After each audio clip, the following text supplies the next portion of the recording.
C'est la panique en Haïti en ce moment. Il vient d'y avoir toute une série de secousses. La pire catastrophe naturelle que le monde ait jamais connue. Le président haïtien René Préval évoque plusieurs milliers de morts. Le Premier ministre parle, lui, de 100.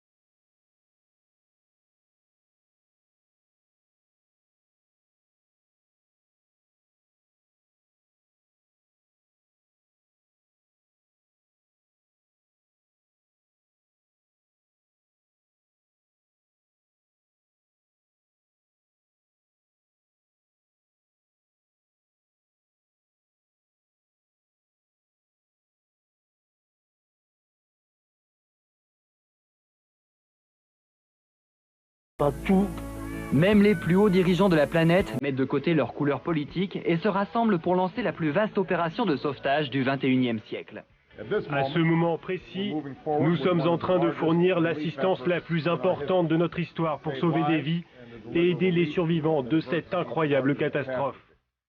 Sur le terrain, l'urgence guide les plus beaux élans de solidarité. Les stars se bousculent au portillon, avec à leur tête Sean Penn. Ils déclarent vouloir rester vivre en Haïti jusqu'à la fin de ses jours. Cette semaine, c'est empli d'émotions que l'acteur de 49 ans est apparu devant un parterre de responsables américains, histoire de plaider sa cause. Don't give them fish. Teach them to fish. Time for action is now because Haiti cannot wait any longer. Haiti is our most impoverished neighbor, and it's a 1 hour and a half flight from Miami Beach. Thank you. Même combat pour Angelina Jolie qui s'est rendue au chevet des enfants sans abri et parfois sans famille. Est-ce qu'il a une famille? Non, je crois qu'il n'a pas de famille. Je parie que c'est toi qui as construit cette voiture. Seulement, son engagement humanitaire va par moments faire l'objet des plus vives critiques dans le pays. En février 2010, l'actrice est soupçonnée par certains médias de n'être présente en Haïti que dans l'espoir d'adopter des enfants.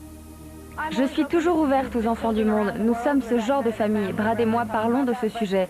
Mais nous ne sommes pas là pour ça. Nous sommes ici pour voir comment nous pouvons protéger les enfants de ce pays. Aujourd'hui, précisément 1 an après la catastrophe, la mobilisation continue. L'ancien président américain Bill Clinton est sur place et assiste aux nombreuses cérémonies commémoratives. La reconstruction du pays, elle, tourne au ralenti. Malgré les 10 milliards de dollars promis par la communauté internationale, seuls 5% des décombres ont été dégagés à Port-au-Prince.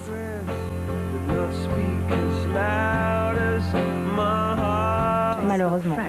Les Français ont du style, de l'éducation, pas de prise de tête, quoi. Merci. En 55 ans, des gens souffrir, se battre et mourir pour leur indépendance, voir autant de monde faire la queue pour voter pour la première fois, ça fait vraiment quelque chose. En fait, je suis là depuis 100 jours. Et il y a 100 jours, au Conseil de sécurité, personne ne pensait que ces élections allaient pouvoir avoir lieu en janvier.